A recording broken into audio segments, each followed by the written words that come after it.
190º dia, segundo Crônicas 1. O rei Salomão, filho de Davi, conseguiu firmar o seu poder como rei de Israel, e o Senhor, seu Deus, o abençoou e fez o seu poder aumentar muito. Salomão ordenou a todos os comandantes de 1000 soldados, aos de 100 soldados, às autoridades do governo, aos chefes de família, enfim, a todos os israelitas, que fossem com ele até o lugar de adoração que ficava em Gibeão. Nessa cidade estava a tenda da presença de Deus que Moisés, servo do Senhor, havia feito no deserto. A Arca da Aliança estava em Jerusalém, numa barraca que Davi tinha armado quando havia levado a Arca de Quiriate Jearim para Jerusalém.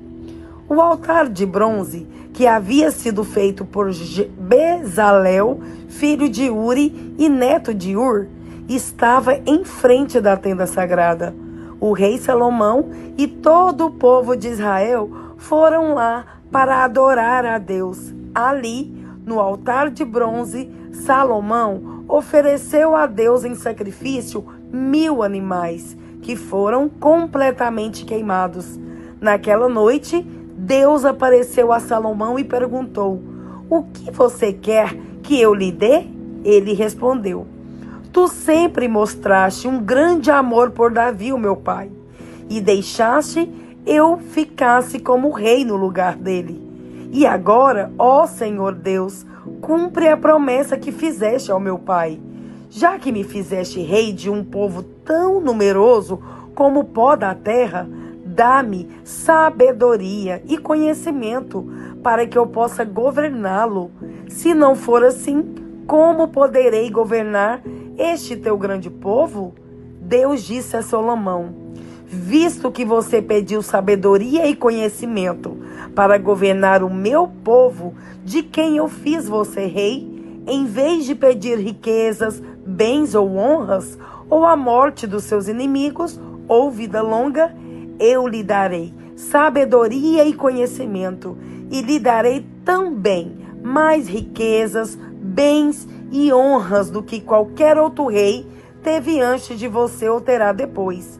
Então Salomão saiu do lugar de adoração que ficava em Gibeão, onde estava a tenda sagrada, e voltou para Jerusalém, onde governou o povo de Israel. Salomão ajuntou 1.400 carros de guerra e 12.000 cavalos de cavalaria. Espalhou uma parte deles por várias cidades e deixou o resto em Jerusalém. Em Jerusalém, durante o seu reinado, a prata e o ouro eram tão comuns como as pedras, e havia tantos cedros como as figueiras bravas que existem nas planícies de Judá.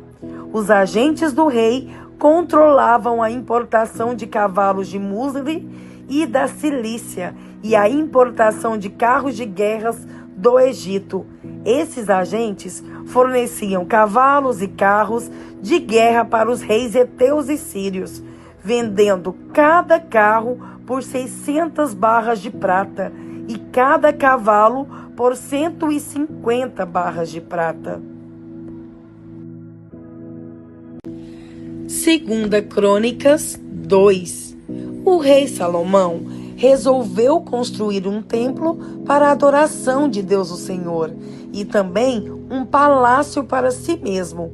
Contratou 70.000 homens para carregarem o material e 80.000 para cortarem pedras nas montanhas, e colocou 3.600 chefes para dirigirem o trabalho. Depois mandou a Hirão, rei de Tiro, a seguinte mensagem: "Você vendeu ao meu pai, o rei Davi, cedros para ele construísse o seu palácio. Agora faça o mesmo comigo. Estou pronto para construir um templo onde o Senhor, meu Deus, será adorado. Será um lugar santo, onde queimaremos incenso cheiroso em adoração a Deus e lhe apresentaremos sempre os pães sagrados. todas as manhãs e todas as tardes ofereceremos em sacrifício animais que serão completamente queimados. Faremos a mesma coisa nos sábados, nas festas da lua nova e nas outras festas em honra do Senhor nosso Deus. É nossa obrigação fazer isso para sempre. Vou construir um templo enorme, pois o nosso Deus é maior do que todos os outros deuses. Mas, se Deus não cabe nem mesmo no céu, que é tão grande, quem pode construir um templo para ele? E quem sou eu para levantar um templo digno de Deus, a não ser que seja um lugar onde se queime incenso em honra dele?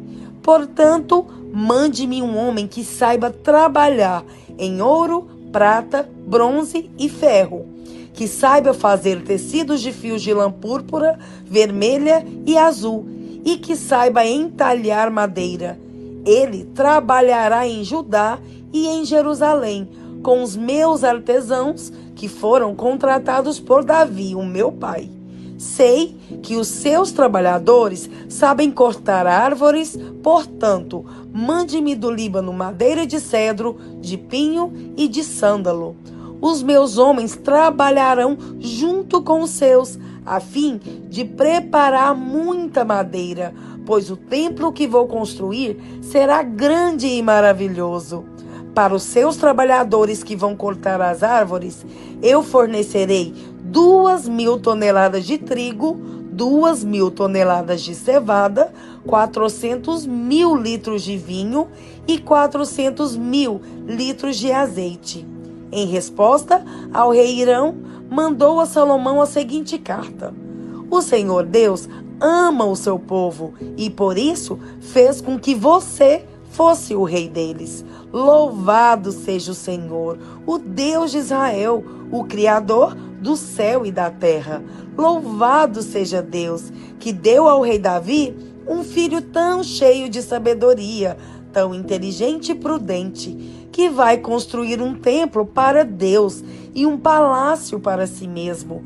E agora eu vou lhe mandar Hurã, um mestre artesão, inteligente e capaz. A sua mãe pertencia à tribo de Dan e o seu pai era da tribo de Tiro. Ele trabalha em ouro, prata, bronze, ferro, pedra e madeira. Sabe fazer tecidos de linho fino e de fios de lã púrpura, azul e vermelha. É perito também em obras de entalhes e sabe executar qualquer desenho que lhe seja apresentado. Ele trabalhará com seus artesãos e com os artesãos do rei Davi, o seu ilustre pai. Eu peço que vocês nos mandem o trigo, a cevada, o vinho e o azeite que prometeu. Nós cortaremos nos montes Líbanos todas as árvores que você precisar. Levantaremos as toras até o mar.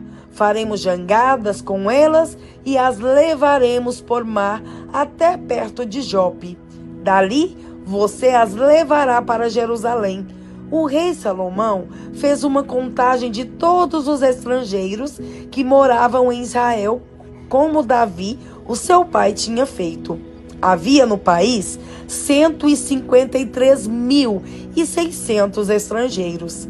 Salomão separou 70.000 deles para carregarem o material, 80.000 para cortarem pedras nas montanhas e 3.600 como chefes para dirigirem o trabalho. Atos 22. Meus senhores, irmãos e pais, escutem o que eu vou dizer a vocês em minha defesa. Quando ouviram falar em hebraico, eles ficaram mais quietos ainda. Então Paulo disse: Eu sou judeu, nascido em Tarso, na região da Cilícia, mas fui criado aqui em Jerusalém, como aluno de Gamaliel. Fui educado muito rigorosamente, dentro da lei dos nossos antepassados. Eu era muito dedicado a Deus, como todos vocês aqui também são. persegui os que seguiam este caminho e fiz com que alguns fossem condenados à morte. Prendi homens e mulheres e os joguei na cadeia.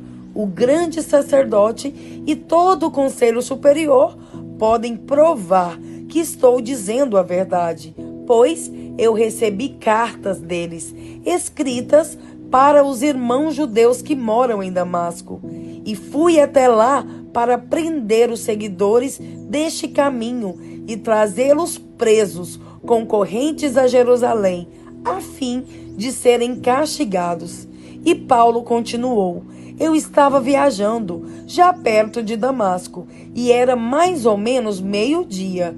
De repente, uma forte luz que vinha do céu brilhou em volta de mim. Eu caí no chão e ouvi uma voz que me dizia: Saulo, Saulo, por que você me persegue? Então eu perguntei: quem é o Senhor? Eu sou Jesus de Nazaré, aquele que você persegue, respondeu ele. Os homens que viajavam comigo viram a luz, porém não ouviram a voz de quem falava comigo. Eu perguntei: Senhor, o que devo fazer? E o Senhor respondeu: levante-se e entre na cidade de Damasco. Ali alguém vai lhe dizer tudo o que Deus quer que você faça. Aquela luz brilhante tinha me deixado cego. Por isso, os meus companheiros me pegaram pela mão e me levaram até Damasco. Havia ali um homem chamado Ananias. Ele era religioso, obedecia à nossa lei e todos os judeus que moravam em Damasco o respeitavam. Esse homem veio me procurar, chegou perto de mim e disse: Irmão Saulo, veja de novo. No mesmo instante, comecei a ver de novo e olhei para ele. Então ele disse: Saulo, o Deus dos nossos antepassados escolheu você para conhecer a vontade dele, para ver o seu bom servo e para ouvir o servo falar com você pessoalmente. Pois você será testemunha dele para dizer a todos aquilo que você tem visto e ouvido. E agora, não espere mais. Levante-se, peça a ajuda do Senhor e seja batizado, e os seus pecados serão perdoados. E Paulo terminou dizendo: Então eu voltei para Jerusalém. Quando estava orando no templo, tive uma visão. Vi o Senhor e ele me disse: saia depressa de Jerusalém, porque as pessoas daqui não aceitarão o que você vai dizer a meu respeito. Eu respondi: Senhor, eles sabem muito bem que eu ia às sinagogas e prendia os que criam em ti e batia neles. Quando estavam matando Estevão, que falava a respeito de ti, ó Senhor, eu estava ali, concordando com aquele crime, e até tomei conta das capas dos assassinos dele. Aí o Senhor disse: vá, pois eu vou enviá-lo para bem longe, vou enviá-lo aos não-judeus. A multidão ficou ouvindo Paulo até que ele disse isso, mas aí eles começaram a gritar com toda a força: matem esse homem, ele não merece viver. Eles gritavam, sacudiam as capas no ar e jogavam poeira para cima. Então o comandante mandou que os seus soldados levassem Paulo para dentro da fortaleza. Mandou também que o chicoteassem para que ele contasse por que a multidão estava gritando contra ele. Porém, quando o estavam amarrando para chicoteá-lo, Paulo perguntou ao oficial romano que estava perto dele: será que vocês têm o direito de chicotear um cidadão romano, especialmente que não foi condenado por nenhum crime? Quando o oficial ouviu isso, foi falar com o comandante e disse: o que é que o senhor vai fazer? Aquele homem é cidadão romano. Então o comandante foi falar com Paulo e perguntou: me diga uma coisa, você é mesmo cidadão romano? Sou, respondeu Paulo. Aí o comandante disse: eu também sou, e isso me custou muito dinheiro. Paulo respondeu: pois eu sou cidadão romano de nascimento.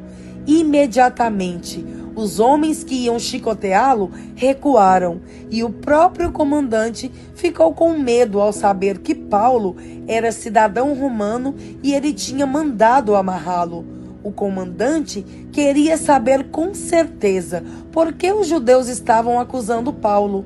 Então, no dia seguinte, mandou que tirassem as correntes que o prendiam e ordenou que os chefes dos sacerdotes e todo o conselho superior se reunissem. Depois, mandou que trouxessem Paulo e o colocassem em frente deles.